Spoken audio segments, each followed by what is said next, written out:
hate to start my welcome back, I guess, on a bit of a down note, but I did want to take a moment and send a big thank you to all the listeners, the Locked On Gardens family. For those who have not heard, we lost my former co-host, Nacho the Cat, over the weekend. 16 great years.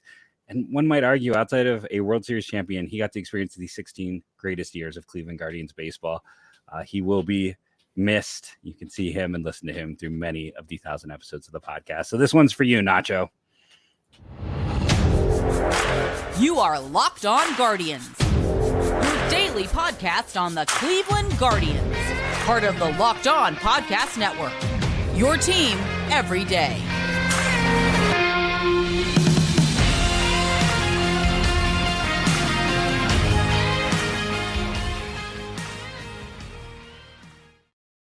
Hello, everyone, and welcome to the show. I'm Jeff Ellis. Over there is Justin, and we are going to talk about the Guardians. It's been a rough time to be a Guardians fan on many fronts. It's a lot of infighting, a lot of arguing, because bottom line, it's just not a good team. It's a team that's struggling with 500 and just lost to a Chicago White Sox team, lost the season series to a Chicago White Sox team that sold down everything that was not nailed down and are 20 games under 500.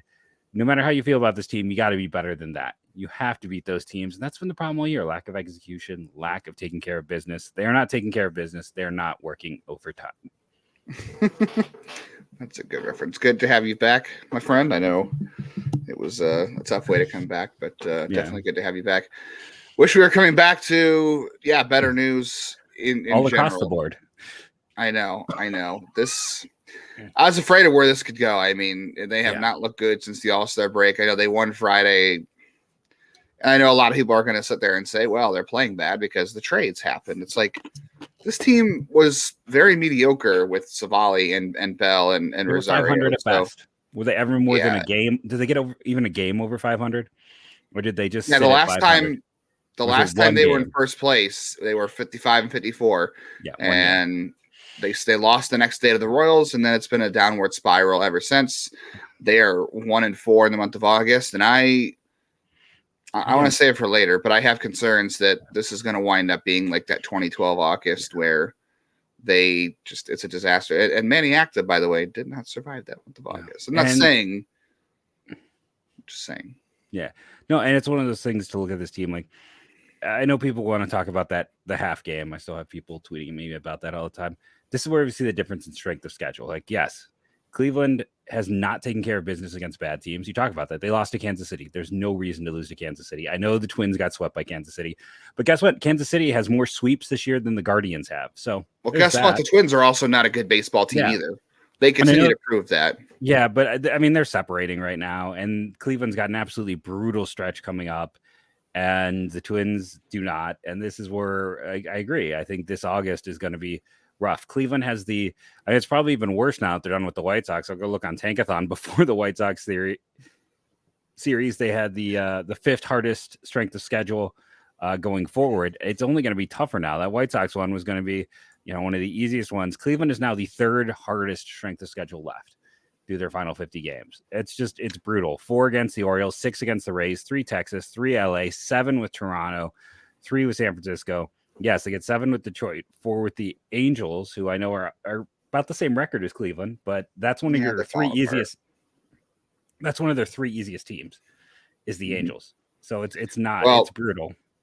Before we get too deep into that kind of stuff, we need to talk about the right hook heard around the world. I love that's the only thing that was exciting this week. I know they won Friday, but that was the only thing exciting that happened this weekend, and that's going to wind up being the highlight of the year. I had like some sort of thought like, maybe this will, help rally them. They started to score some runs after all that. But I was there Friday night and I saw that terrible call at second base on Rocchio where Anderson pushed him off. Yeah. And I was so confused about what happened. Cause I was like, how did the umpire at the game at second base, who was right in front, call him safe? And how did they review it in New York? And New York was like, oh, yeah, no, he's out. He was out because the umpire at second base had to call that he was pushed off the bag in order for the replay not to or to exclude that. So the replay officials in New York are supposed to be oblivious to context. So when they see him pushed off, if that call is not made by the second base umpire that, hey, he was pushed off the bag and that's illegal, then they end up being able to call it because they weren't alerted to that. So they are context free of all calls. So not only did New York screw up, but the second base umpire also Dumb screwed rule. up. And that's why say that's dumb. it's an incredibly dumb rule. Just get it right. Who cares? Like, the end of the day, the thing, you'd have replay to get it right. So let's get it right. Right. They absolutely got it wrong. It was a worthless, exercise for both teams because the Guardians ended up winning. And then also it was a bad exercise in time because Tino got kicked out, and it kind of led to the spillover on Saturday. And, Jose had said about Tim Anderson, and Tino even said about him chirping at Gabriel Arias all game, and the umpire told him to stop. And what a mess. Tim Anderson has gotten himself into a lot of trouble this year. And I will say, everybody wants to bag on Tim Anderson right now, and rightfully so, because he has made poor choices that have put himself in this spot. I will also say for Tim Anderson, he has a background that has put him in some unfortunate life situations too. Now, he has made some of his own poor choices on and off the field, but he also comes from a background that has put him in some bad situations as well. But very clearly, one thing Tim Anderson did not know, which was a very poor choice, was he did not know Jose Ramirez's upbringing. For those of you maybe don't know this, I think Andre told us this before, and it was also on the Jose Ramirez documentary that ran this year, that Jose Ramirez literally grew up playing baseball for very dangerous people in the Dominican Republic. Like, he was playing against guys much older than him, and there were, the guys who were running the games were violent and threatening people if they screwed up, whether it was a call or a bad play. There was, threats of violence and death in those games that Jose ended up playing around as a kid, like 12, 13 years old. So a little scrapping with Tim Anderson was not going to scare Jose Ramirez, and you could see he landed that punch. And I don't think it will, but I hope Jose doesn't end up getting any sort of reputation from that. It doesn't sound like he will, because it sounds like everybody is making fun of Tim Anderson across baseball. I saw Jesse Rogers, who covers the Cubs, or I think he just covers baseball in general for ESPN. And he said that the Yankees and Astros were talking about it in the clubhouse. They were talking about down goes Anderson multiple times. Lucas Giolito was explaining to his new teammates in Los Angeles. So it sounds like everybody, including his former teammates, may have had enough of Tim Anderson's antics. And I guess the Guardians, what do you say? They won the battle, but not the war. Yeah. Unfortunately now they're going to lose Jose Ramirez for probably 3 to 5 games, if not longer. I'm guessing 5, but I don't know. I just think, and I know Anderson deserves more for starting it. Jose ended it, and I also love that Tim Anderson tries to say that I didn't get touched. He didn't hit me. I tripped. Like, you got sucker punched. You didn't get sucker punched, but you got knocked, dude. You got hit with a glass. Why did the ump get the heck out of the way? Like, his job is to break that up. No, I guess the rules were, people were kind of sharing this on like Reddit and stuff, and my wife actually alerted me to this. When that situation happens, the umpires are told to get out of the way, don't cause further issues, and just look to assess the situation for who needs to be ejected. So they could cause more problems if they try to break it up. So the umpire at that point does become kind of a referee and just kind of gets out of the way. You texted me about it. And I was like kind of watching clips that evening, and like my response to you was like, why did you tag him so hard? Like, and that was the thing.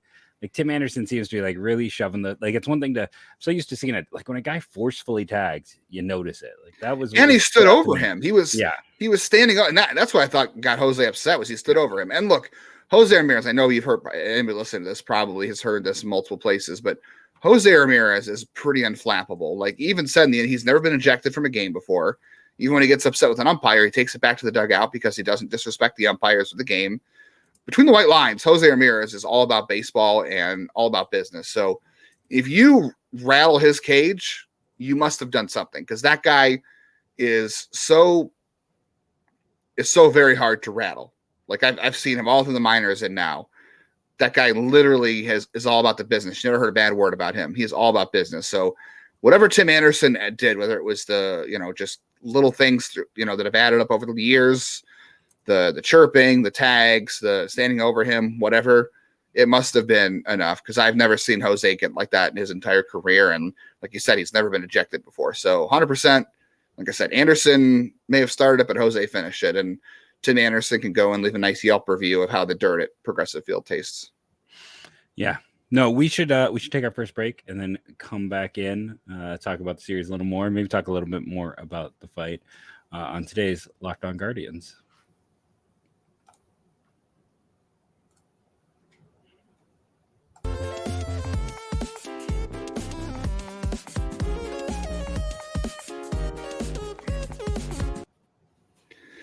Well, I don't think Jose Ramirez or Tim Anderson will need to financially plan for the fines they're going to get hit with from the result of this brawl. But if you need some help with financial planning, whether you're paying for a big event, I just paid for a wedding this summer, no matter what it is, you're trying to buy a car, trying to make some more money, Dave is the banking app that is leveling the financial playing field.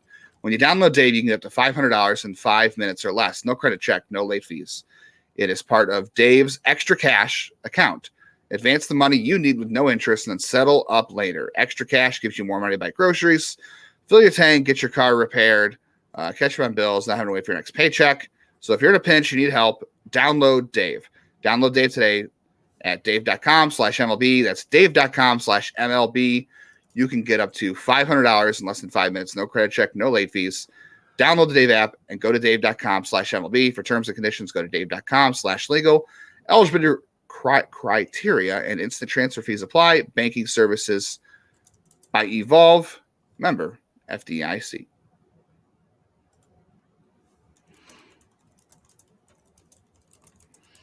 Guardians will host the Blue Jays on Monday night. You can't make it to the ballpark. You can listen to all the action on SiriusXM. Just search Guardians on your SiriusXM app. So I'm kind of curious to see when this all comes down, because the Guardians roster is already, I don't want to say in shambles, but they're going to be without. Cole Calhoun is a sign of shambles. You and I both agreed that it was weird. I understand the logic. Okay, like, hey, if you add Mike Capriz, then you have to keep him on. If you add Jonathan Rodriguez, you have to keep him on. Maybe you're hoping you can pass some of these guys to a Rule 5 draft again and push that, that decision down the road. But I mean, Cole Calhoun, the guy's done. The guy. There's a. Can we also talk about Cole Calhoun? We need to also talk about Cole Calhoun playing first, and he's going to be third on Sunday at the end of this year. It's not like he has no future with this team. Why waste the at bats? I know Fry is hurt. I was like, why isn't he playing? I know that he's dinged up a little, but go add Micah Prees then. Let's go add. So I kind of feel like I see both sides here. I know that's not popular. I'm not saying I like the signing Cole Calhoun. I'm not saying I like that he's playing. I'm fine with it in the respect that if he rides the bench, he knows he's coming here just to be a veteran who might pinch hit or play. If someone gets hurt, he might play once a week. The first base thing obviously evolved into a bad situation because of David Fry having a tight hamstring. That's fine. Late in the game, though, I don't understand is that Gabby Arias could have moved to first base, and Jose Tena, who has played, I know he hasn't had any experience in the majors playing in the field except for after his debut, after Jose's ejection, but Jose Tena has literally won a minor league Gold Glove at shortstop, and he's played second and third in the last month, this year at some point, right? He's played those positions. Cole Calhoun has not played first base in 10 years. How can you say they've punted shortstop defense all year? So you can't be like, well, we wanted to put our best defender there, because that's not been the story the last 2 years. So move Gabby, elevate the whole defense. It doesn't add up. It does not add up. I know the quote was saying that, well, I've seen enough of him to trust him as a player. It's like, sorry, you're talking about a guy that played this position 10 years ago. You have a one-run game you're trying to win. You have not won, you've won one game since the trading deadline. Your team has been kind of upended right now. And you're saying a guy playing a position for the first time in 10 years is better than a guy in the minors who has played all around the infield, who's won a gold. I know, again, Gold Gloves are super subjective. They shouldn't really mean a whole lot. But at least Tena has been considered a good infield defender.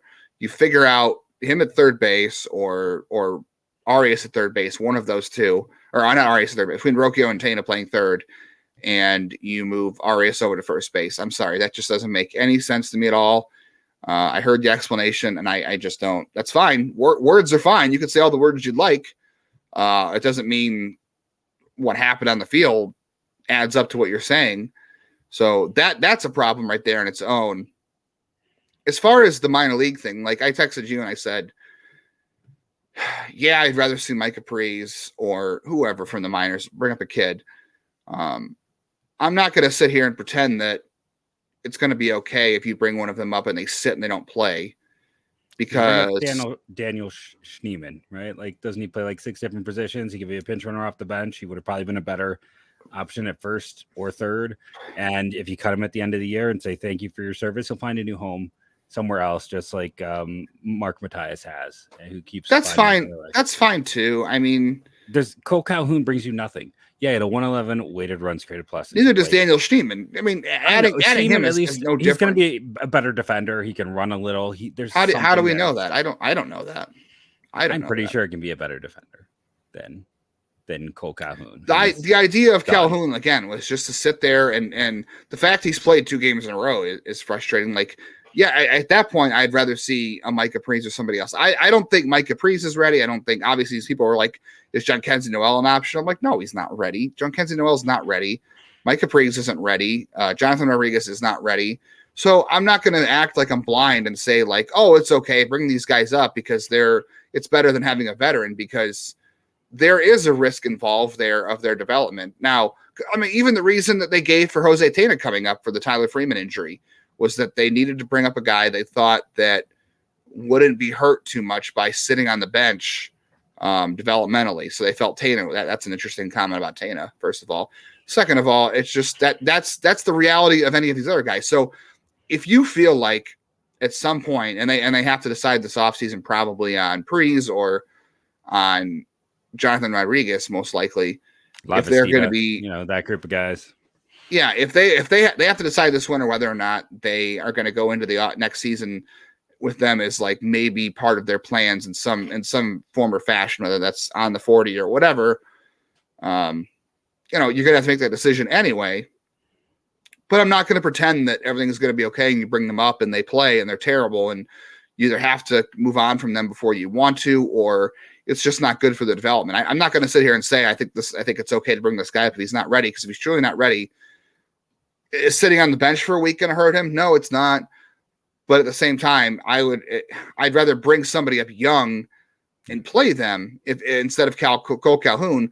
But the reality is, I don't think any of those guys are truly ready for any extended playing time in the majors, and that could be detrimental. That's the problem. There's no real good option. That's the problem. That's why, like I said, I would have personally just called up Schneemann. He can play third. He can play second. He can run. You're rewarding a guy for time and effort. He's already 26. You're not going to damage him, and then it's also like a good thing to show for your minors. Like, hey, you put in the time, much like Tanner Tully, who's, good luck to him in Korea. Like, these guys put in their time and get that opportunity. Like that does matter. And I think it's smarter than Cole Calhoun, who can't run, who can't defend, he's 36. He's going to be 37. There's no way he's any part of this team. So any at bat he gets is a waste. Any at bat he gets is a waste. And I did tweet. I said Cole Calhoun is Kosuke Fukudome. He is Brent Lillibridge. He is Johnny Damon. That's JB Shuck. I don't think he's even JB. Well, I don't know. JB Shuck's will cost him Anthony Santander.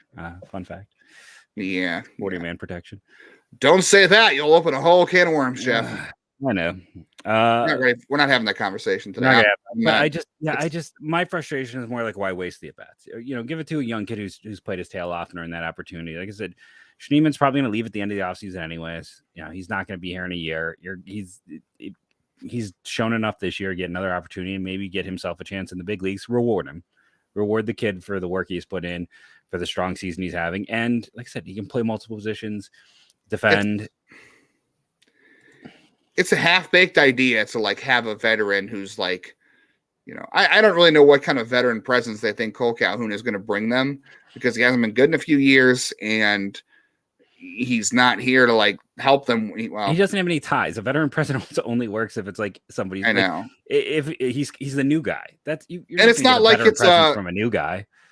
And it's not like, oh, let's bring some reinforcements in. Like he's an emergency addition. Someone did ask me, by the way, I guess I should probably address this because someone did ask me how they even got Cole Calhoun because obviously the trading deadline was over. So yeah, anybody who's not on the 40-man roster can still be traded. There's no trading deadline to make minor league trades.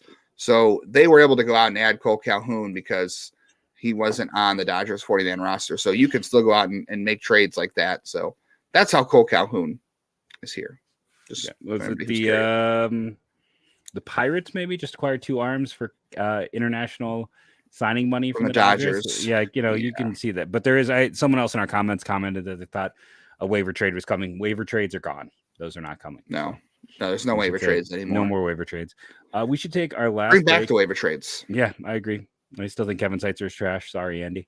But I think we should take our next break, return from that, and then talk a little Josh Naylor with the roster, talk a little Blue Jays, and just talk a little bit more about an interesting season.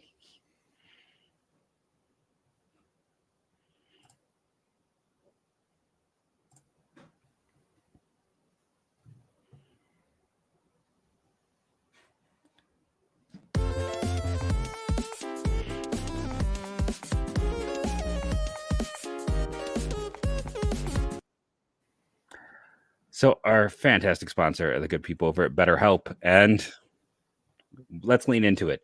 If you are, like me and going through something, and it's hard. Losing a pet is losing a member of your family. If you're someone who doesn't agree with me, well, I'm sorry for you.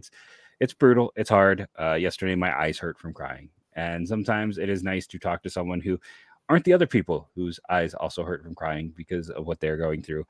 And that's where it is nice to have a therapist, to have someone who is not connected, who can connect to you, right? They don't know your world, which is what you need. You need someone you can talk to who can help you work through things. And that's what BetterHelp can help provide. I just want to point out that it is entirely online. If it's your schedule, you fill out a brief questionnaire to get matched with a licensed therapist, and you can switch anytime if that therapist doesn't work for you. Let therapy be your map with BetterHelp. Visit BetterHelp.com/LockedOnMLB today. Get 10% off your first month. That's BetterHelp, HELP.com/LockedOnMLB.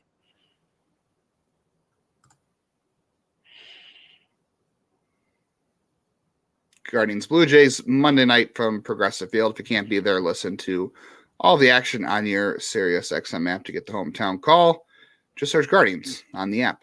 So can we just talk about the complete BS take that we both saw recently, this idea that Josh Naylor isn't really hurt? First, let's point out that Josh Naylor has never played more than 130 games in a season between the majors or the minors, that he is always someone who has injuries. Like that has been his MO, and those happen. And 2, you really think this is a guy who won't play?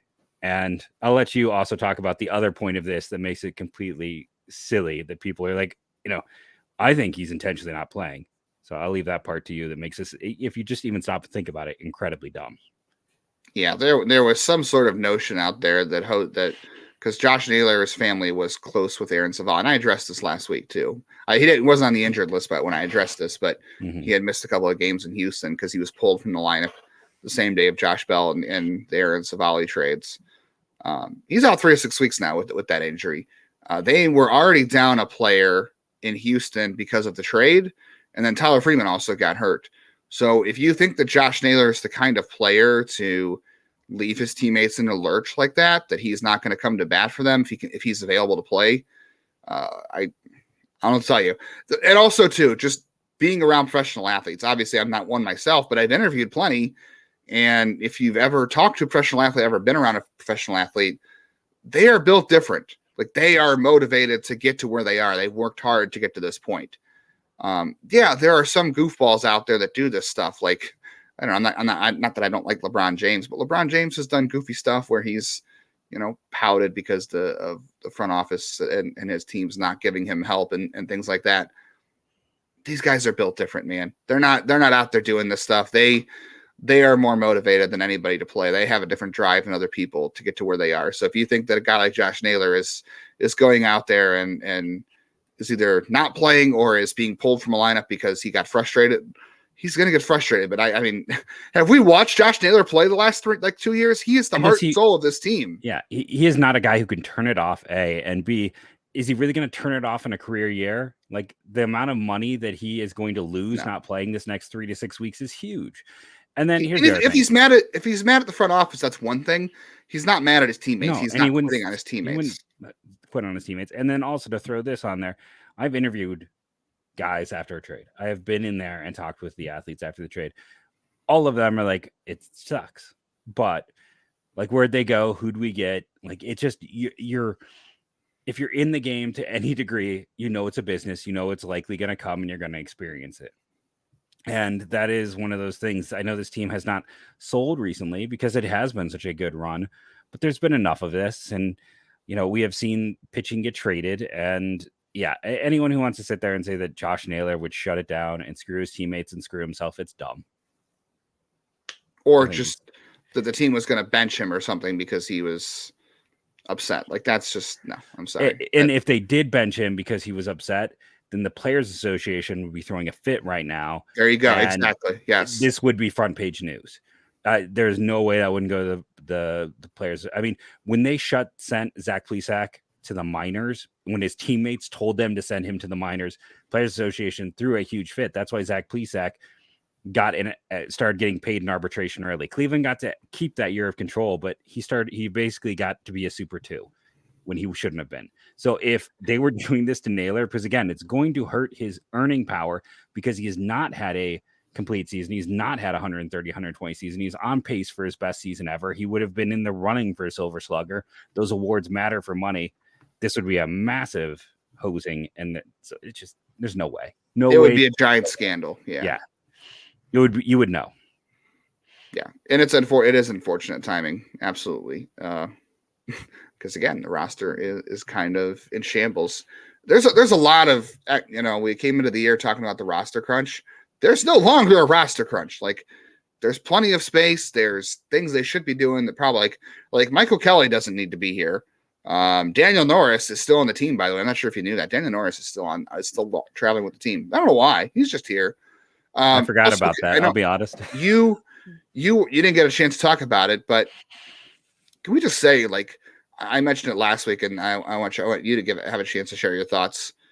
They didn't move James Karinchak. Like, he's not going to be here next year. You're going to not tender him. This is what I thought was great in your Friday. I was in the chat on Friday. I thought it was really smart of you when you talked about this. That they should have done something to move him. Yeah, because they're going to let him. He's going to walk away in the offseason for free. What this means to me is very clearly he had no value. Like, I'm surprised, honestly, and I think I even put this in the chat, that I was surprised they didn't just waive him already. Like, if you're going to cut him in the offseason anyways, if you waived him now, maybe someone claims him and you save a little bit of money. But it seems very clear, like you said, that they're probably not going to. It's emergency. Yeah, that he is just there as an emergency arm, that they're not going to go to him. So he is on his way out. They couldn't get anything for him. I mean, again, Thor has been okay. He's been better than I expected, but they took anything. You have 4 home runs Saturday, Jeff. Come on now. Okay. Well, he's had one good start, one bad start. I mean, one good start, one bad start. That's better than Plesac gave us this year. But just wait. Yeah. There's plenty of time left. Yeah, but it's one of those things where they couldn't get anything for him, or I don't think he'd still be there. There was just no how bad is this Blue Jays? How bad is this Blue Jays series? It's gonna go pretty poorly. I haven't looked at the. You've got the rookies. You've got the good pitching. You've got Williams, Bybee, and Allen, which is great. Although Allen was kind of rough his last time out. Last 2 times you've out, got correct? I think he's had. Yeah, but you got Ryu. You've got Kikuchi. You've got Gosman. You got Alek Manoah, who maybe at least Alek Manoah is not. Oh no, Bassett is not all the way back yet. So yeah. No, I misread it at first. Yeah, I mean, listen, Wednesday is going to be rough. Gosman's been great all year. Has he not? Unless I'm missing something, isn't he? Yeah, he's great. Really good. And their lineup is good. They just beat the crap out of the Red Sox all weekend. Ryu's not the same guy he was before his shoulder got hurt. So Manoah's been better. Kikuchi has been solid. I honestly think the Gavin Williams matchup might be your best, but the problem is going to be with this lineup. It's not a good matchup for him. He's going to get walked tomorrow. To death. He's going to get walked to absolute death in that game. So there's not a good matchup. I think tomorrow will be a good time to have a conversation about Gavin Williams and where he's at, because and Logan Allen, truthfully, too, a good conversation about where these guys are at as they are finishing. Bybee has shown why he was our number one prospect. Yeah, I have no concerns. I do have concerns about Gavin and Allen. I also have concerns about the fact that I'm still trying to finish my new prospect rankings after the trade deadline. Mm-hmm. And the only pitcher in my top 10 of my rankings is Joey Cantillo. That scares me. I'm just going to put this out there. That scares me. I don't think what we've seen this year, the gap between Williams and Cantillo, is that high. That'll be my teaser for tomorrow. In terms of some of the same positives and negatives, and just the value of a lefty. But we got to get out of here. So can't go too far over. Any last thoughts before I cut us out? I mean, I hope this team has some energy and some fight in them. This is going to be. I just don't want to see a 2012 August where they went 5-28, because I want the young players. That changed a lot of things. That did change a lot of things for the better. I will say. I'm not saying I want that to happen, but that did change a lot of things for the better at the time. It took bottoming out to get there, and tank for Nick Kurtz. I mean, that's the thing. Like, it is a good draft class. Maybe we should start ending the show with where they'd be in the draft rankings, especially because the Nationals can't pick high again this year. So, hey, they'd be picking 9th minimum right now. Cleveland would. Go Guardians. Go get Nick Kurtz. But that's my ending. No, here's the thing. I just care about young player performance, and Andres turning it around. That's where I am. So thank you all for listening. Remember to rate and review, download. It helps. Again, thank you for all your kind wishes during what has been a bit of a hard time, and really appreciate all of you everydayers and Locked On Guardians family. And go Guardians, go.